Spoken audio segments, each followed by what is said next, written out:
তা উনি আসার পরে তা বললো গরুর বাচ্চার পজিশন ঠিক নাই, একটা হাসপাতালে যদি কোনো ডাক্তারকে জানানো হয় তাহলে ওরা ভালোভাবে এটা ডেলিভারি করতে পারবে।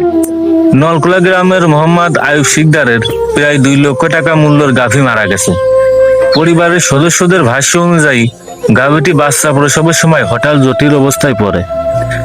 এরপর দ্রুত শৈলকুপা পশু হাসপাতাল থেকে ডাক্তার চিকিৎসককে ডাকা হয়, কারণ সবার আশা ছিল সময় মতো চিকিৎসা পেলে গাভী ও বাছুর দুজনই সুস্থ থাকবে। কিন্তু পরিবারের অভিযোগ, চিকিৎসার সময় পরিস্থিতি আরো জটিল হয়ে যায়। তাদের দাবি, ডেলিভারির পর গাভীর জরায়ুর অংশ বাহিরে বের হয়ে আসে। আরো অভিযোগ করেন, চিকিৎসকের কাছে তখন সেলাই করার মতো সুতা পর্যন্ত ছিল না। পরের স্থানীয় দোকান থেকে সুতা ও সুচ কিনে এনে সেলাই করা হয়। পরিবারের সদস্যরা জানান, অনেক চেষ্টা করেও শেষ পর্যন্ত গাভীটিকে আর বাঁচানো যায়নি। তবে বাছুরটি বেঁচে আছে, তবে তার বাছুরটিরও মেরুদণ্ডের হাড় ভেঙে গেছে। একটি গাভী শুধু একটি প্রাণী নয়, একটি পরিবারের বছরের পর বছর যত্ন, শ্রম ও অর্থ ব্যয় করে এমন একটি গরু বড় করে তোলে। তাই এমন একটি গাভী হারানো মানে শুধু অর্থনৈতিক ক্ষতি নয়, পরিবারের জন্য একটি বড় মানসিক আঘাত। এই ঘটনায় এলাকায় অনেক আলোচনা চলছে। স্থানীয়দের অনেকেই চাইছেন আসলে কি কারণে এমন পরিণতি হলো তা সঠিকভাবে তদন্ত করা হোক।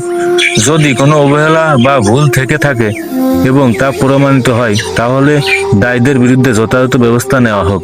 একই সঙ্গে সংশ্লিষ্ট চিকিৎসকদের বক্তব্য শোনা গুরুত্বপূর্ণ, যাতে পুরো বিষয়টি ন্যায্যভাবে মূল্যায়ন করা যায়। বাচ্চার পজিশন ঠিক নাই, একটা হাসপাতালে যদি কোনো ডাক্তারকে জানানো হয় তাহলে ওরা ভালোভাবে এটা ডেলিভারি করতে পারবে।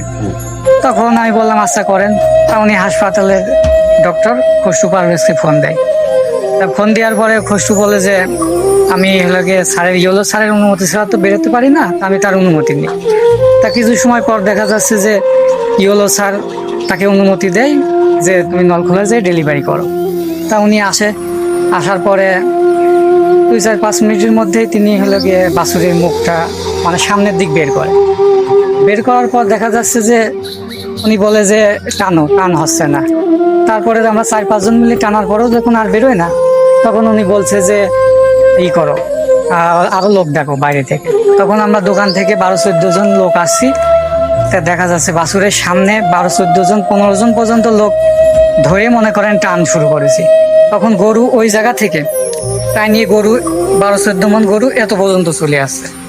আসার পরে গরুর মনে করেন জরা ওঠরাও ছিঁড়ে এবং বাছুরের মাজার মেরুদণ্ড হাড় ভেঙে বাছুরটা বের হয়েছে। বের হওয়ার পর কিছু সময় পর দেখা যাচ্ছে যে গাভী গরুটির জরা ওঠরাও বের হয়ে এবং প্রচুর ব্লিডিং হচ্ছে। তখন ডক্টর স্যারকে ফোন দেয় যে স্যার এরকম জরাও বের হয়েছে, তো আমি এখন কি করতে পারি? তা বললে সেলাই করে ঢুকাই দাও এবং কি কি ইনজেকশন দিতে বললো সেগুলো তিনি দিতেছে। দেওয়ার 5 মিনিটের মধ্যে গাভীটি মারা যায়। তখন তিনি বলতেছে যে গরুটি স্টক করে মারা গেছে। এরপরে তিনি বেরো গেছে। এখন জহরুল এসে বলছে যে ভাই তারা তো টাকা চাচ্ছে। তা আমি বলছি কত টাকা? তা বললো 4,000 টাকা। আমি বলছি এই বিপদের মধ্যে যদি ভালো হতো আমার তো 5,000-7,000 দিত, 10,000 সমস্যা নেই।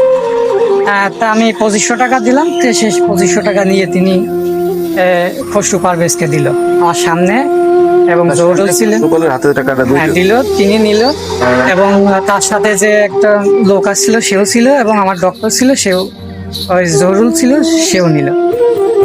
এরপরে ওই যে ইরা ছিল হাতে টাকাটা নিয়ে খসরু দিল। হ্যাঁ খসরু দিল।